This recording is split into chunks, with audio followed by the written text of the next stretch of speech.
I just have to pick up speed first, and then I'll take off. The way I fly, they will never find us. Oh, I forgot to tell you. What? Radar. I can't explain now, but they'll see us anywhere, even in the dark. Well, will they shoot at us? Well, shit, Diana. Hi everyone, I'm Dom Griffin. I'm a film critic and you're watching the Armchair Auteur. This is an ongoing video series I do. We talk about new movies, old movies, screenplay analysis, that sort of thing. So, if you like movies and you like film culture and you like to see people pick it apart, please consider subscribing. Merry Christmas everyone, if you're watching this when I put it up and not like weeks later, in which case it will no longer be Christmas and I take it back, or maybe don't celebrate Christmas, I don't know, whatever. Anyway, Wonder Woman 1984 is here. It is the most anticipated movie of the year. It's one of the only major superhero movies we're getting this year, and it is going to be available as I speak right now on HBO Max because theaters are not open widely, and that's what Warner Brothers is doing. They're just dropping big hundreds of millions of dollars onto their streaming service, which can be bad for some people, but I think is good for us, the viewer, because we can just watch a movie with no pants on, the way God intended. I was a pretty big fan of Patty Jenkins' first Wonder Woman movie. At the time, I thought it was a breath of fresh air in the DCEU, capturing the positive, uplifting vibe of the best DC comics without being bubblegum pop all the way through. For the most part, it balanced the colorful world of superheroics with something grounded and believable. In retrospect, it's a pretty solid flick, I suppose, that does what it has to do,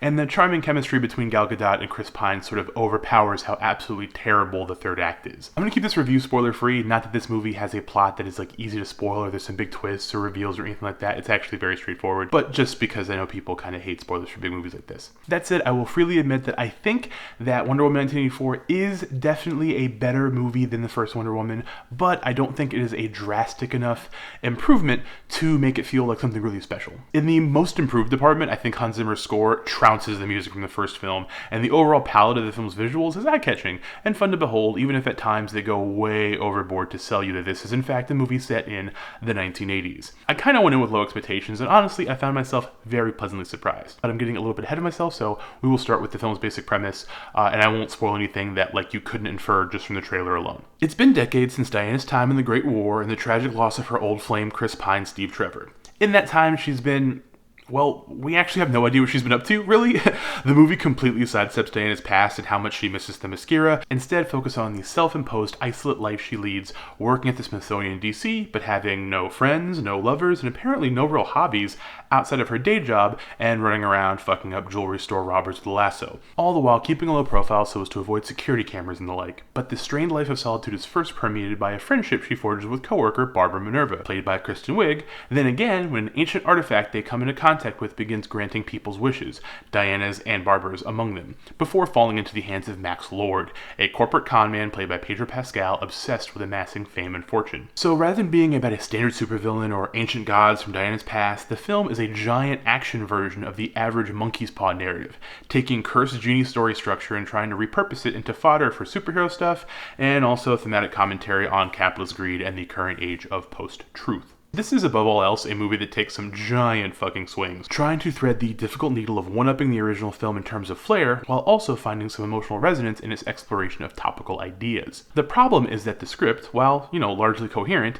isn't inspired enough to really juggle all these themes effectively. Jenkins worked on the screen story with comic book scribe Jeff Johns, and the film definitely reeks of what funny book readers will instantly recognize as Johnsian literalism, making complex themes too simple and opaque to capture any real nuance beyond making every piece of comic book origin hokum line up with one central concept, whether or not said concept is a cogent metaphor for whatever the story is about. It's not that it doesn't work at all, but that it doesn't work well enough, leaving a lot to be desired as the film progresses and becomes more and more dragged down by the weight of its inconsistent themes. Watching someone's reach exceed their grasp can be a bit of a downer, when you can literally sense and feel a filmmaker trying to will something into existence and it just doesn't come together. But that's not to say the movie is a slog. In point of fact, I still think the Wonder Woman films thus far come the closest to capturing what I love personally the most about the DC universe. There's a playful tone here very reminiscent of Richard Lester's work on Superman 2, melding a chaotic comedic tone to an earnestness that works very well for Superman as a character, and seemingly only works here because, in the absence of a more specific and pure characterization for Diana, most creative types just write Wonder Woman as if she were a more stoic and feminine version of Superman.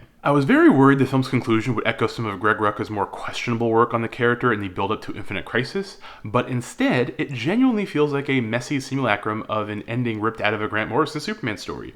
It works in spite of the muddled screenwriting because, well, the movie has a very likable, hell, lovable cast, and that charm and warmth overpowers much of the movie's mistakes. Or at least it did for me. Wiig's performance as Minerva owes a lot to Michelle Pfeiffer's work in Batman Returns, and I feel like 70% of the Letterboxd reviews for this film will lament it not being gayer, because the story would be a hell of a lot simpler if Barbara was the main love interest, and not a redux of all the stuff we loved about Chris Pine in the first film. Also, I won't go into detail about Pine's whole deal here, but suffice to say he's still the best of the Hollywood Chris's, and his portrayal of Steve Trevor as Wonder Woman's Stedman Graham who likes to get his hands dirty in a fight is still a hoot. But I think Pedro Pascal's the one that steals the show, with his overly expressive facial emoting, letting loose now that he gets to work not under a giant helmet. I initially thought his Lord would be more of an overt commentary on Donald Trump, but they aim for something a lot more interesting here, and the parts that work only work because Pascal is just so fucking good. Sadly, it's Gadot herself who is something of a weak spot here, and I can't tell how much of that is the diminished characterization of Diana and how much is me just generally being kind of cold on her lately. I think she definitely does solid work here, but it's so blatantly outshone by her three co-stars. Honestly, at its best, I admire that Wonder Woman 1984, like Pixar's Soul, seems so concerned with selling the audience on the importance of life lived as it is, of taking time to appreciate the beauty in this world and not constantly yearning for more consumption, or not getting distracted by taking shortcuts to work for what you want. But the film tries so hard to say so many things that at times contradict one another that the catharsis the climax reaches for only works if you sort of let it and not think about it for more than a minute or two. Then it all just collapses. Above all else, I just wish this shit wasn't 2.5 hours long. There is a 15-minute opening sequence set in Diana's childhood on Themyscira that's supposed to establish her arc for the movie, and while it's largely entertaining and I like the way Jenkins stages the action, it feels like a vestigial tale in a film that is easily 30 minutes longer than it has any right to be. Should you see Wonder Woman 1984? Well, I mean, yeah, like it's on HBO Max, like you can just watch it at home. Like, this was supposed to be one of the biggest tentpole blockbusters of the year, and it's debuting on Christmas Day on like your computer or your TV. Like you don't have to go anywhere or catch COVID to watch it. Like you can just see it. It's a pretty good deal. Why wouldn't you watch it? But I think it'll be interesting to see how other people receive it. Like me, I had a good time. I thought it was fun. But I'm curious to see if people also take to it, or if people, like some early critics, are gonna not be fans of it or find it to be diminishing returns, or is it just going to be more fodder for like MCU obsessionists to continue complaining about how messy the DC movies are? I don't know.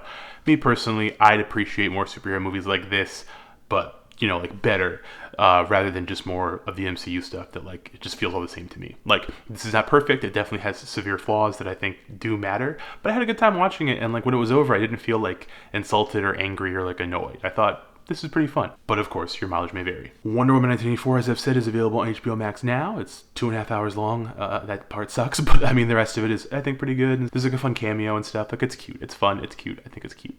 If you guys have any thoughts about Wonder Woman 1984 or superhero movies in general or what have you, hit me up in the comments below. I'd love to talk to you guys about stuff, whether or not we agree. It's just fun to chat. And if you like this video, give it a thumbs up. If you have not subscribed, subscribe, hit the little bell icon to get notifications when I put out new videos. And, you know, I hope you guys are having a good Christmas, or like whatever holiday you do or do not support. I hope everyone's staying safe, being good to yourselves and each other, wearing your masks and not doing anything stupid like throwing a giant like Christmas themed barbecue or whatever the hell. It's cold outside. Stay inside. Thank you guys for watching. I'll see you guys in the next one. Bye.